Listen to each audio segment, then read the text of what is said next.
This is Unsupervised Learning, Redpoint's AI podcast, and I'm Jacob Efron, one of your co-hosts. Today I'm joined by guest host Rob Toews from AI firm Radical Ventures, and we had a fantastic guest today, Peter Welinder, the VP of Product and Partnerships at OpenAI. Peter is responsible for the OpenAI products you know and love, GPT-4, ChatGPT, GitHub Copilot, and we had a fascinating conversation. Talked about everything from how OpenAI thinks about what they will and won't build with regard to agents, developer tools. That's sort of a top-down decision that we made at OpenAI, that this is our bet, and we're not going to spread across too many other bets. We talked about when Peter thinks we'll reach AGI. It's like something is very different now than how it felt 15, 20 years ago. And so I wouldn't be surprised if we have something that resembles AGI by the end of this decade. And we hit the future of open source models and when they will and won't be good enough. Definitely tune in for this one.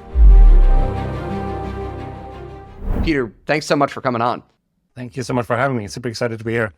I want to start with a big picture question that a lot of folks on the investment side, on the startup side, kind of throughout the AI ecosystem are grappling with and thinking about and talking about these days, which is this question of where value will ultimately accrue the most in the AI ecosystem.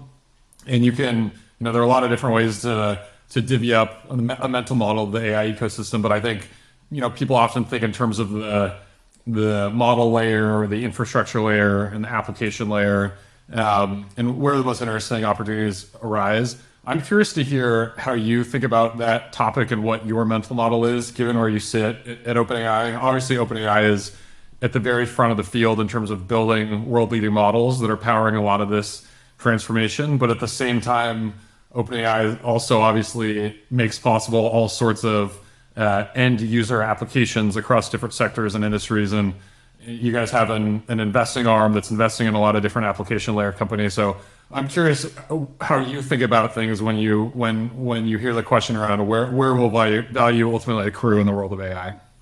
Yeah, it's a great question. I think the simple answer I think is that it's going to be in a lot of those areas where most of it will accrue. I think I suspect that most of it will accrue kind of at the application layer across a lot of different applications. And in fact, like very much the strategy or the approach we have at OpenAI is that,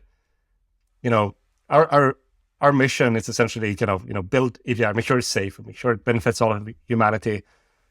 And I think central to that is really enabling as many builders as possible to build products on top of this technology. So like we've made a conscious choice to make sure that we don't have a lot of like value extraction at the model infrastructure layer, like really trying to kind of keep prices really low to enable way more development.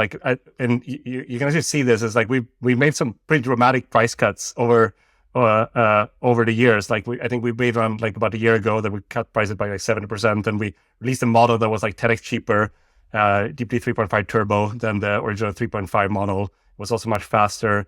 Ton of both the research and the engineering that we do is to kind of, bring down prices because it just broadens the access to these models and the applicability of these models to many more applications.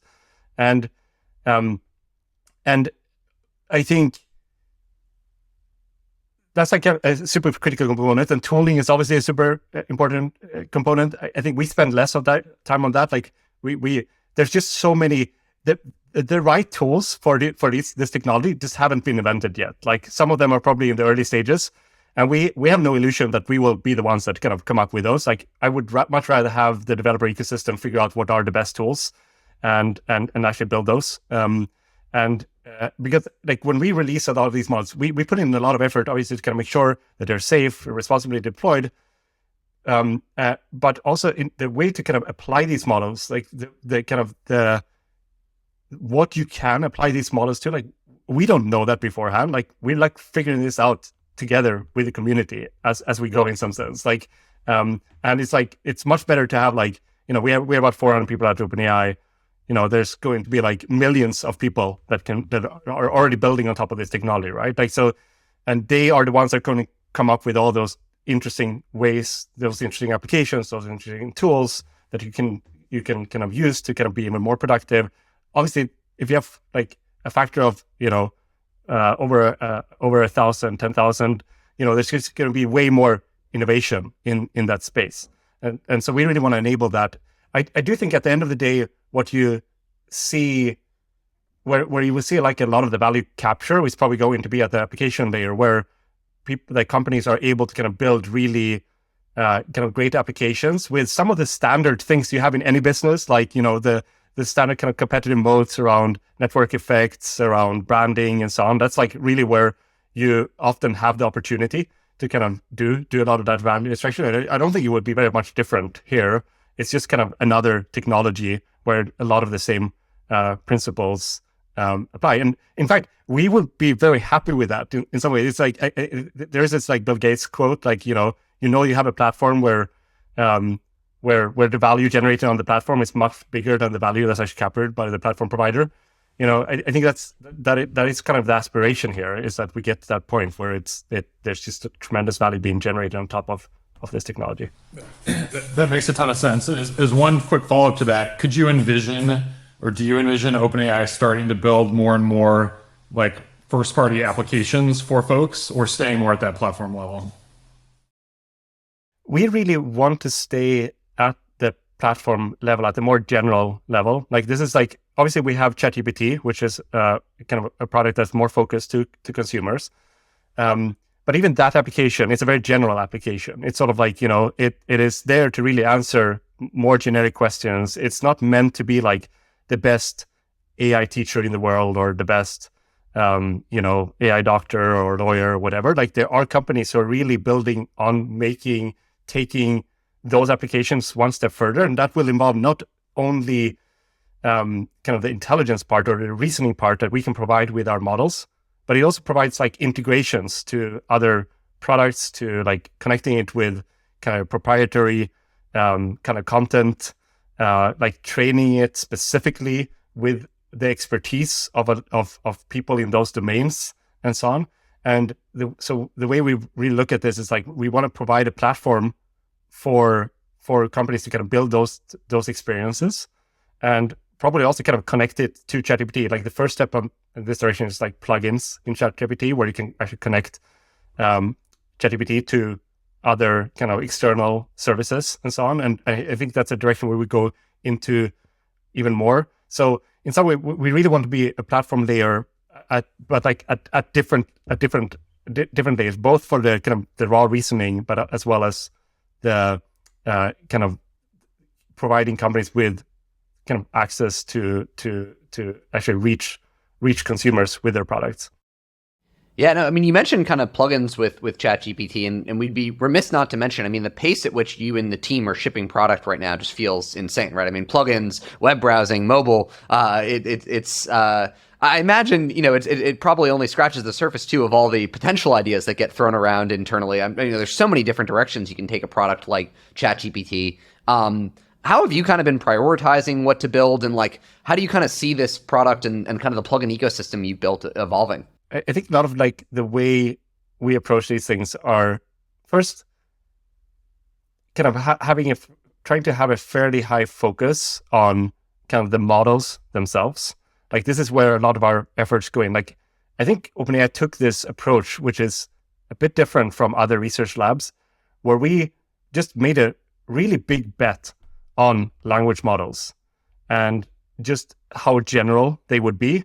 And, this is a bet at many different levels, everything from like ensuring that most of the people within OpenAI were focused on large language models. Most of the compute we had, most of the GPUs were being spent on training these models. And that's sort of like kind of a more of a top-down decision that we made at OpenAI, that this is our bet, and we're not going to spread across too many other bets. We have a few other things in kind of parallel that we think at some point we'd kind of tie into the broader picture. But we used to have more bets. Like, we used to have robotics bets. We used to have kind of bets on, say, beating world champions in Dota 2. These were all to kind of really push technology directions really, really far for us to learn, to see how viable they were. But as we kind of gain more confidence in one direction, we put most of our efforts into that. And I think this is sort of continued in that the reason that we can kind of move fast with a lot of these things like browsing and our and plugins and so on is like we're building on top of these language models, like, and they are incredibly flexible. And at that point, if you have that like kind of platform layer of just the really flexible language models, then the only other thing you need is really smart people and like driven people. And we've been very lucky to kind of just have some incredible both researchers, engineers, and product people at OpenAI who can like just have these ideas and can take them and kind of take them from the research stage all the way to product. Where I think a lot of kind of a big difference from also other kind of more research-oriented organizations or organizations that have research labs is that I think a lot of the people who are more research-focused at OpenAI are also very motivated to actually get their stuff out in the hands of users and learn from that. And I think that's how we can see a lot of these products like, or these features like browsing and plugins and so on. It really came through researchers having a vision of like how you can build on top of these language models and then put them out in the product. And then we try to build a product that has the flexibility where it's easy to kind of deploy that. Plugins and was kind of a way to kind of unify a bunch of different things we were doing around browsing, around code interpreter, and like connecting to external APIs. We just try to look for these kind of common patterns that will enable the research teams to get their stuff out faster into the hands of users. Yeah. I mean, one interesting area I'd be curious for your thoughts is it does feel like, over the last months, autonomous agents have become all the rage, right? And this like big next step change in like capabilities of large language models. I'm sure you guys have been thinking about that and wondering how you see that, potentially being part of the product here. I mean, in some way, we already have it with plugins. It's just like a little mini agent that at this point, kind of you give it a task and it just connects to a number of APIs in a certain sequence to kind of carry out some task. If you want to kind of, create some recipe on a topic, right, and then you want to kind of put that on a shopping list on Instacart and so on, you can use our plugins to kind of do those things. And so it's fairly straightforward to kind of play that out towards like, well, you wanted to kind of do more complicated tasks, only check in with you when it gets the kind of model gets a bit uncertain on what it's supposed to do. And then suddenly you have a much more agent-like kind of behavior. I think, but this is also like where I think that it is really great to have this, the API aspect of our product, which enables developers to really push this much further and like explore much faster than we can. So I just think it's like incredibly inspiring to look at these things like, RGPT, Baby AGI, these kind of projects and see how like what people are doing with them. I would say like my current sense is like just with plugins, it's sort of still early. Like these things aren't working perfectly. They're a bit rough around the edges. But you can see the potential in them. Like they just need to be a little bit more robust, a little bit smarter. And we all know that this is like going to be happening over the next kind of year or two, that like we're going to have another generation of models that are going to be way smarter. And then a lot of these things will start to work. So I think what we're really optimizing for here is like, we try to really think about it. We're an AGI company. We try to look at a lot of what we're doing from the lens of like, what will this product look like when we have AGI? What does it mean? Like when you have an AI, you can actually ask it just as you would like ask a human to do something.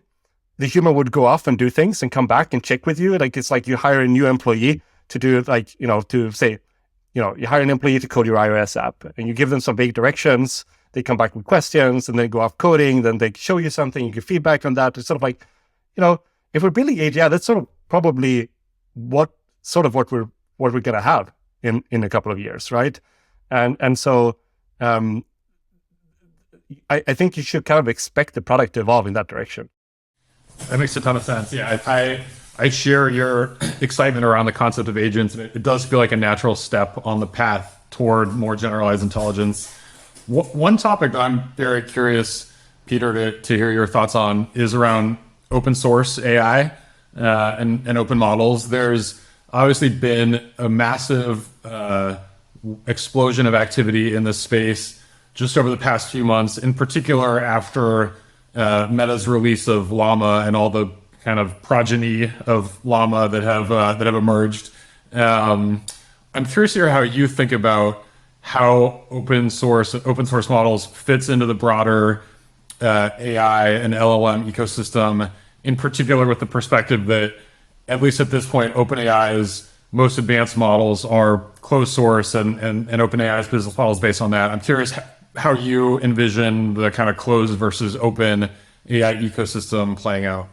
Yeah, this is a really interesting topic, and maybe this is where I think I might have like a more kind of unpopular opinion, honestly, in the sense that I think there is a lot of there's a kind of growing belief that, you know, at some point like these open source models will essentially catch up with the models that OpenAI and others have, and so that's kind of where this would go. I think this is true in the very long run, you know, because I think we should expect just like everybody, the sort of the compute we have in our phones and our devices to just keep on getting better. I mean, we have Moore's law, but there's other things here that will happen that will probably accelerate that over time. But I think that's going to play out on a slightly longer time horizon. But in the kind of, I would suspect that at least I think there's always going to be a category of models or like maybe more accurately like AI systems that will be way, way better than the open source kind of versions of those same models. Like we've sort of seen that play out in a lot of other areas. Like, you know, desktop Linux has been a thing for 30 years, and it's never really kind of caught up to Mac OS X and iOS and Windows and so on. Like, because there's never enough kind of investment into a lot of the details and so on to kind of get it all the way there. And so there's going to be something similar here. That said, I think the other trend here is that the amount of capital and just like amount of engineering that goes into both training these models, but then also essentially doing inference in these models, like running them at scale and so on. It's very non-trivial, and it's just hard to replicate at an open source level. And so the incentives are definitely going to be like the companies that are investing a lot of this. They're not going to want to kind of open source it. I think that's just that doesn't make sense from an investment standpoint. It's also questionable from a kind of a safety standpoint. I think what is important is that, you know, that there's broad access to these models, and that's very much what we're focusing on at OpenAI. But like, I'm not sure that I'm more skeptical that this would happen through open source. That said, that doesn't mean that I don't want to kind of be sort of all poo-poo on open source. I'm actually very excited about the open source development. Like, I think there's a ton of energy in that space, and there's like both in terms of like seeing just like I think having open source models is extremely useful for pushing the research forward, for like having people just try out new approaches, like different kinds of ways of training these models, for applying them in different ways. There are also going to be like product areas where it makes sense to have kind of an open source model that can be, or like rather kind of, I think it's more like having kind of maybe the way of putting kind of smaller models, like if you want to put them on a device or on the edge or kind of in different kind of on-prem deployments and so on. Like you kind of have to use kind of more an open source kind of approach. And I think it has a role there. But if for the applications where you really want the best stuff, like where you don't want to worry about the reliability of the model, like how smart it's going to be, you just want the smartest, the thing that's actually going to work the best, then I think, the most rational thing is going to be to pick one of the kind of the proprietary models, and those will just keep on getting better and probably be like, a couple of years ahead of open source for the foreseeable future. Yeah. I think it's a very fair perspective that there will be this persistent performance gap potentially between the best cutting edge closed source models from places like OpenAI as opposed to what you can get from open source, and that the frontier is constantly moving, and it's likely to be the kind of the proprietary AI research organizations that are advancing that frontier. Actually, like I have a comment on that. Actually, one more comment on that, which I think is important, is that I think one interesting thing is that there is an open question about like how smart does the model need to be for certain tasks. Like if you're doing something like just summarizing something, then you may not need the smartest model. But then the problem that we often see kind of customers facing who are working with these open source models is that products tend to go towards generality over time. And then you just want the models to be generally smart. And then, so if you have a very specialized thing, then it makes sense to kind of have an open source model. You fine tune it specifically for that purpose. But then that just means that you will have a very narrow product. And if you try to go just slightly outside of the domain of that, you're going to hit an issue. And that's like really where like the generality of these models come in. And so, for example, even for like a customer service bot, like if you wanted to kind of just be able to kind of deal with all the edge cases and so on, right? You need the smartest model. But there is a question about like how every time you kind of make a smarter model, it's going to be able to cover a few more use cases. And so I do think there's going to be continue to be applications where probably an open source model is going to be sufficient for that application. So there is that dimension to it as well. Yeah. And this question relates to that point, and to how much generality you actually need for a given commercial product. But OpenAI obviously is many things as an organization. You're a business. You're also a research organization pursuing AGI. I'm curious, even granted that open source may not be able to keep up with closed source in terms of performance, like, do you think that this movement of open source models could present or does represent a meaningful competitive risk to OpenAI from a business perspective and from like an addressable market perspective? I don't think so. And the reason is that I think that most of the value is ultimately going to be in the smartest models. Like it's sort of like, like give you an example of like, are you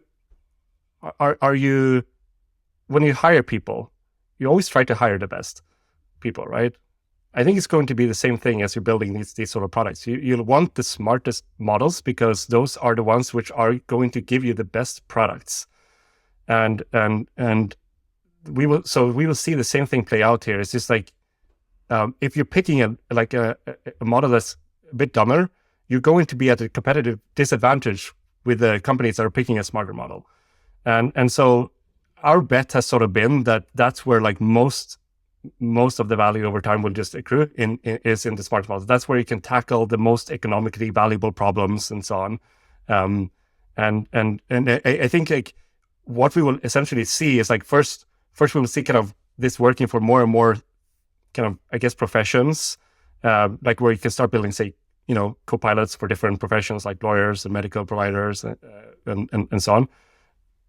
And over time, it would sort of probably go even beyond that. It's sort of like, well, if you then want kind of AI scientists that come up with new drugs or come up with, solutions to climate change and so on, that's a whole new level of like economical output you can get. And we would just kind of see that kind of moving higher and higher over time. So that is going to continues to be the way we think about it. And so our effort is always going to be put mostly on that. There's some auxiliary stuff that are useful with smaller models. Like give you an example, using smaller models for embeddings, for retrieval, for grounding these models it's useful to have a kind of a smaller model for that, and those can actually be open source. And there's some advantage with having those open source. And it's it is because in that case, like latency and so on is much more important often. And so you like having a smaller kind of model is important for that. Also, kind of making sure that you have a little bit more control over like owning, like recomputing embeddings can be expensive. So probably you want an open source model. So I can see us kind of, we already do this. Like we look at a lot of like, what are sort of models that can kind of enable more kind of smarter model use in some sense. And, our Whisper models is an example of that, where we open source the model because it actually allows people to now do very accurate transcription of audio and now they can feed that into large language models and get build many more applications that it couldn't do before because the speech recognition stuff wasn't accurate enough. And so that's a really where we just want to enable that as broadly as possible. We don't think we will make any meaningful amount of money on speech kind of recognition, but we want to enable more use cases, and I think that's often how we pick where we make our open source investments. Yeah, it's an interesting point. And obviously companies will try to optimize, costs and latency, but I totally hear you on the idea that even if there's orchestration to route some tasks to distilled models and some tasks to the cutting edge ones, the real economic value accrues to, the state of the art models, right? I mean, those are the most sophisticated tasks that will be routed their ways. So I think it makes a ton of sense. And I mean, you mentioned some of these enterprise, use cases. And obviously I think one of the most exciting things about being in the space is it just feels like every day there's, new announcements and new ways companies are working with these models. I feel like you're on the ground seeing this and working with these folks. And I'd just be curious, obviously I feel like we've gotten some level of enterprise adoption. I'm sure there's, still 99.9% of it to go. So as you think about kind of some of the gaps today that you're seeing that are preventing folks from really going as full steam as you'd like with some of these models, what are you seeing on the ground? I think probably the biggest gap right now is the problem of hallucinations. These models hallucinating facts. So you can't entirely trust them. And we hear this over and over again. And and the truth around this is it's sort of one of these things where we're enough on the cutting edge in this field generally, where this is an open research problem. How do you solve this problem of models not hallucinating? We put in a ton of effort into our models to make them more and more robust to this. And I think the way that more and more companies are getting around this is basically grounding the models in kind of external data. So, for example, if you're asking a question and you have some internal company documentation where you want to, which you can use to answer that question, you can use these kind of embeddings to approaches to where you embed the question, you embed all your documents, you have a vector search database where you find the relevant documents, you give those to the language models, and then the language models essentially picks the relevant information from those documents to summarize an answer to the question. And then you can kind of get around these problems of the model hallucinating. You actually tell the model, if you can't find the answer, just say, I don't know. So it's kind of funny. You just kind of instruct it to do that. And it works really, really well. And but I think this has been kind of probably as I've been looking at applications, that the hallucination issue has probably been the number one issue. Yeah, and it's interesting. I mean, back to the earlier conversation we're having about what you guys build and what you don't, and kind of some of these developer tools emerging. I mean, obviously there's a ton of developer tools that have emerged around getting around this. There's hacky ways I've seen different enterprises get around this. Is this something that you kind of wait for, the larger ecosystem to build tooling around, or is it something that OpenAI just eventually solves themselves? How do you think about that? I think it would be it's going to be something that where the way we can make decisions on that is we're going to be listening to our developers to sort of where are your obstacles? What is preventing you from being successful, and what can we do to enable you to kind of move faster? That's one aspect. So then, if there's certain pieces of tooling that are all of our developers need, then we will probably build some of that tooling, at least to some extent, so that at least it's easy to kind of get off the ground and kind of get going, developing quickly. I think the other thing that we're thinking about is sort of what are the areas where we are, we are really kind of the best in the world at doing things. And I think it's training these models, making sure inference is really, really good. And so that's where we got to put most of our efforts, because that's where we can provide the most value in some sense. So we would always prioritize that higher. It's just if I look at all the things that people are asking us for, probably lower prices, higher reliability, lower latency, we're always going to be prioritizing that first. And then, because there's plenty of other companies that are building really good tooling on top of that. But unless you have those fundamentals, that key kind of intelligence product, that tooling doesn't matter. Yeah.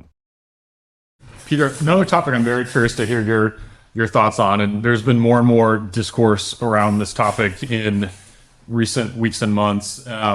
There's obviously AI is a technology with tremendous upside potential. We all believe deeply that it has the capability to improve humanity and civilization, but it's not without its risks and downsides as well.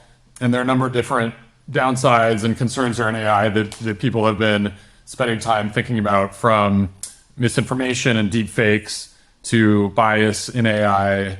Job displacement is obviously a big topic, and then even the bigger picture, could a runaway powerful AI pose an existential risk to humanity itself? I'm curious, from your perspective, which risk or concern around AI do you think is the most important one, and the one that we collectively should be taking the most seriously and thinking the most about? Yeah, I would say, like, my take on this is, like, if I look at, like, the first few risks that you listed, I think those are all pretty surmountable. I think and a lot of them aren't. A number of them are to do with the models, but they're also on distribution channels, like, misinformation and so on. Like, you can't really do misinformation becomes a problem when you do it at scale. And so you need to kind of go via some of the existing kind of platforms and so on to do that, whether that's like, social media or kind of email or something like that. So there's already there's already a lot of, like, infrastructure in place to protect against that. I think similarly with bias, a lot of our take on this is that it's impossible to not have bias in your models. And what we want to do is, like, really provide the tools so that you as a product developer can, or as a user, can kind of instruct the models to have the biases that you want, obviously within some bounds. But we want those to be very broad. Like, they shouldn't have a particular political orientation and so on. Like, it should really be up to the users to pick the behavior of the model that they want. I think the risk that we, like, paying too little attention to is probably the one around, like, right now we're going towards AGI, but I think the next step is going to be superintelligence. Like, these models are going to get really, really smart, and beyond the smartness of humans. We don't know what timeline, but it's like, that's a pretty big deal. So it just feels like, and there's just a surprisingly little amount of research being done on, like, how do we ensure that outcome is good. Like, we have teams at OpenAI who are doing it, but it's sort of, there's no, like, super intelligence safety department at universities and stuff like that. It's sort of, and if this, I do think that this can both be, this can sort of be existential for humanity. And so I think it's really important that we think about it both in terms of the techniques, the technical aspects of how do we ensure that these models are aligned, that we as humans are able to control them, but also that there are also kind of other areas around regulation to ensure that that the government understands and at a worldwide scale understands when we're getting into when we're getting close to this, like, which companies are doing it, like, how much compute are they using to train the models that would be able to kind of go beyond AGI in some sense. And I think it's one of those things where it's sort of like, we've talked about it a lot at OpenAI, and it hasn't been taken very, very seriously. And I think superintelligence is still one of the things that isn't taken very, very seriously, but I think it will be a very serious topic within the next decade. So, and I think the sooner we can have a much more kind of serious debates and so on around that, the better. Yeah. Two quick follow-ups for me on that. I think it's a fascinating topic. The first, I know that you don't know and nobody knows, but everyone still loves a good prediction. So I'm curious, like, what's your best guess as to the year that we are most likely to reach superintelligence? And again, I know this is just speculation. I know you don't really know for sure, but I'm curious what you would say. Yeah, it's a good question. Like, I think I had sort of, we sort of have a definition at OpenAI around AGI, which is like autonomous systems, AI systems that can do economically valuable work at the level of humans. And I think we have a shot at doing that, before 2030. The exact probability, I think there's definitely some probability that there's something unknown that we don't know about that will prevent us from getting there. There can also be like external kind of events in the world that happens, maybe where it gets huge like GPU chip shortage or something like that would prevent us from going there. But things seem to be moving in a kind of almost like automatic fashion at this point. There's just so much innovation in the field that it feels like we're really on a trajectory. I would say like, this is speculative, right? I don't know, I definitely don't know for sure, but it does feel like something is very different. I've been in this field for like 15 years. This is not what it felt like, 15 years ago. It was like, I have no idea like how we could even get there. Now it feels like it's sort of on the path of kind of just happening. And, I'm not the only one saying this. Like privately, as I talk to many people who have been in the field for much longer than me, they say the same thing. It's like something is very different now than how it felt like 15, 20 years ago. And so that makes me feel like I think I wouldn't be surprised if we have kind of something that resembles ADI by the end of this decade. And then like super intelligence is so interesting in how you define that. It's like, well, can you run this ADI much faster than humans can think in a much more parallelized fashion and so on? Like different dimensions you can think about super intelligence. You can do many more experiments than a human could do and so on. I mean, some of those aspects will probably be possible. There's also some chance that we get there and it's like, we have AGI, but it's like too expensive to run and we need to wait another 5 to 10 years before we can actually run it economically. That's a potential outcome. But I think like 2030 is probably around the time where I imagine that we will start really seeing kind of the early signs of superintelligence. That's my speculative bet, and we're probably, there's some chance I will need to eat that up in 10 years. I mean, you're totally right. It's incredible how just what it feels like in this space today, how quickly things are moving. It's impossible to keep up with. It's exhilarating and also overwhelming. One more question for me on this topic. Jeff Hinton recently made waves and got a lot of headlines when he publicly said that he's worried about the potential kind of existential negative consequences of super powerful AI. And so to your point, and others, Yoshua Bengio and others have voiced similar concerns. To your point around the unpredictability of what AGI and then especially superintelligence will look like, how worried are you about like an extreme downside scenario where like the continued survival of humanity is at risk? And if that is a risk that you take, that you see as credible at all, like what role do you think OpenAI as the leader in the field should or is playing there? Yeah, I definitely, I think I'm probably a little bit more on the optimistic side, that I think that we will be able to kind of figure this out as humanity together, because a little bit like we haven't had a nuclear war, because we have some level of self-preservation. I think there will be something similar here, where I think as we get closer to AGI and superintelligence, we will tread much more carefully, and in fact, but I think that the way to do this is you kind of need to build up the right organizational processes, the right kind of frameworks to think about this and so on. This is very much has been the strategy from OpenAI for the past couple of years, is that we think it's really important to get these models out when the stakes are low. So we learn from all the kind of the risks that are kind of arising when those stakes are low, like things like misinformation, things like biases and so on. Like kind of how do we tackle these? Because if we can't tackle those, then I feel like not very confident that when we get to like superintelligence, we will know what to do.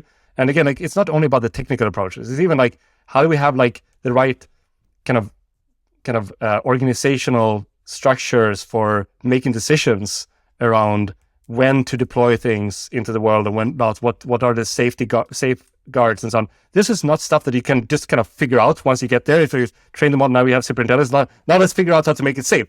That seems like really, really off to me. And so our approach has really been like, let's like gradually figure this out. And if we feel like the things are kind of getting a bit kind of too unsafe, then we will hold back on releasing it. We did hold back on releasing GPT-4 for almost half a year just because we wanted to kind of get much more clarity in kind of the potential downsides of this new model.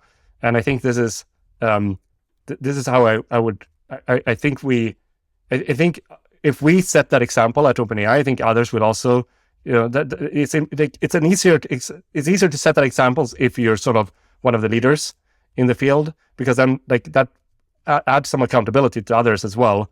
And we hope through some of our actions that we can kind of add that accountability elsewhere.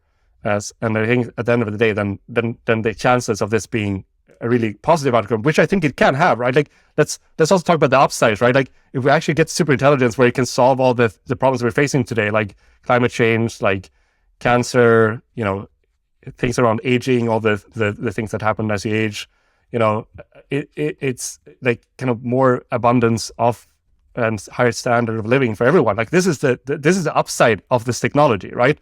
And so I think it's like it is important that we get it out. We just need to do it carefully. Yeah. I mean, one thing I was struck by that you said earlier is obviously you guys are doing a lot of work on this at OpenAI, but there isn't, you mentioned these kind of lack of like super intelligence safety departments at universities, right? And folks thinking about it. And, I do wonder, like, if you were, if you were in a different life running, a super intelligence safety department at a university with a large budget, like, what would you kind of focus on? Yeah, that's a great question. I think there's a few different areas. Like I think there's a lot of work that can be done on like understanding what's going on in these models. They're still fairly black box. So interpretability, there is a number of like people who are doing this, like and there are people like Chris Olah, who used to be at OpenAI, who's now at Anthropic, has done incredible work on that. There's a number of others who like where you kind of go deep into understanding kind of why are certain activations within these deep neural networks happening, and like how can you use those to understand what's going on into the models, in the models. I think that's one area where there's probably a lot of work we can do. Like, and it's probably an area where we can move much faster. This is what's happening in neuroscience. That's happening in kind of more computational neuroscience and so on for a long time. But like you can move much faster if you do this on these models. And in fact, like we are collaborating with researchers who want to do this on our models. I think that's one big area. I think there's also others around, like, I think just kind of defining kind of what is alignment? Like, how do you set up, like how do you specify goals? How do you specify the guardrails and so on? Like kind of getting much deeper in the specification is another area, which I think is going to be quite important. I think has so far been underinvested. It's like oftentimes you hear very vague statements around alignment and AI safety and so on. We need to get way, way more crisper on this. And this is probably like, collaboration between technical people from social sciences, from philosophers and so on, really getting much crisper on this stuff. And then there are the technical approaches of like, there's lots of cool ideas here, and I don't know which ones will prevail at the end of the day, but it's like everything from like shaping the reward functions we use to train these models with reinforcement learning, to having kind of, one model oversee the actions of another model and being able to report, what that model is doing and so on. There's lots of different approaches here, and I wouldn't pretend that I'm by any means the expert on like the right investments here, but I know that these are all areas where we are investing and others are investing in, and I think as a kind of society, we should probably invest much more resources in having many more smarter people be incentivized to think about these problems and think about solutions. So no, that all makes a lot of sense. Switching gears entirely, one thing I was really curious to ask you is, obviously you kind of lead product for ChatGPT. I think, it's amazing just to see the different ways people are using it. I feel like where my mother uses it, everyone's using it in their own way, right? One thing I was really curious about is, how do you guys use it, like internally at OpenAI? Oh, I think one really cool thing about ChatGPT is that it has such a broad set of use cases. We see this in our users. It's not like users come in with one use case in mind. They usually have a whole, like, a dozen or more kind of pieces in their workflows where they go to ChatGPT, whether it's like answering questions, summarizing things, or doing things like helping with writing and so on. I think internally, definitely we see a lot for coding. People use it to kind of debug issues, pasting in like stack traces and stuff like that. I personally use it a lot for helping me write, both in terms of like being a bit of a helping with writer's block, but also kind of improving my writing, like having like, I would ask ChatGPT like, hey, provide a few, suggestions of how I can improve this, or like, here's an email, I don't really know how to write it, but here's approximately the point I want to get across, give me a first draft. I think those are the things where in the past I would just kind of get stuck, and now I can just ask the model. I love that. One last big picture question for me, Peter, and I'm always so curious to hear how a lot of the sharpest minds in AI respond to this question. I'm curious to hear your perspective. What's one thing that you believe strongly about AI and its future that you think is really important, that you think most people would disagree with you on? Well, I still think the thing I would go back to is like, I do think that we're now at the stage where we should be thinking more about the implications of superintelligence, to be honest.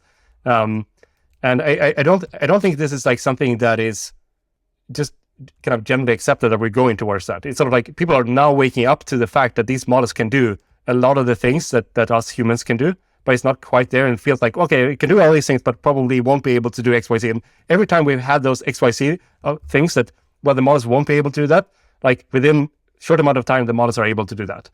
And so I think taking kind of superintelligence much more seriously, I do think that's like kind of, I think this is one of those things where it's definitely it's not something that everybody has aligned on, that this is something we should take seriously quite yet. People have very different timelines and so on, and I think we should be acting on a potentially much shorter timeline and do that.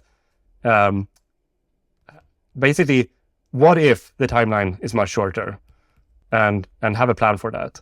I mean, it feels like, in zooming out in the ecosystem today, it really feels like it's, OpenAI's world, right? I mean, you obviously at the forefront of everything. It's every month there's some new product release that everyone is losing their mind over. It's not hard to paint the path where you guys continue kind of leading the field and setting the direction of where things are going. I guess if you were to zoom out in 5 years from now, OpenAI wasn't in that incredible leadership position, like, what do you think would be the most likely reason why? I think the thing that I'm most paranoid about is like, one of my big primary focuses is making these models much, much better. And that's like where we put a lot of our efforts, both in terms of capabilities, but in terms of safety and so on. The thing that I'm always worried about is that we kind of lose touch with our users. Like, I really think like we need to continue kind of just having a really good relationships with the developers or building on top of our models. And I always feel like worried about, there's this tension that we feel with our developers. Is like they develop something that's like really good, and then we release a model and it kind of replaces some of the stuff that developers have been building on. It's like, it's sort of like, it's not intentional that we want to do that, but it's just like the models just get generally better at stuff. And I think that always worries me. Like I want us to kind of like really start really be in tandem with our developers to create like a great experience for them. And I think this has been particularly on my mind now over the past couple of months, because we've seen a ton of growth, but that also means that we're now less able to attend to all of the developers. Like I remember when we shipped the first version of this API, I knew all our customers by name, but on a first name basis, and worked with them all in Slack channels. And now we have like millions of customers, and it's like, it's just like, how do you scale just a great customer experience? I think that's going to be really important for this to actually be something that people want to embrace and build on over the coming years. So I think if we don't do that, that's sort of risking the whole mission in some sense. I'm very worried about that. Well, Peter, this has been a fascinating conversation. I feel like we could, keep talking to you for hours, but then we'd be like risking lengthening that timeline towards superintelligence. So, we won't do that for the world. But we usually ask people just, where people can go to learn more about their work. I will say that I think every listener of our podcast is probably quite familiar with your work. So I'll just leave it to you. Anything you want to plug or point people to, or any kind of follow-ups from our conversation you'd like to leave our listeners with. I'll give you the last word here.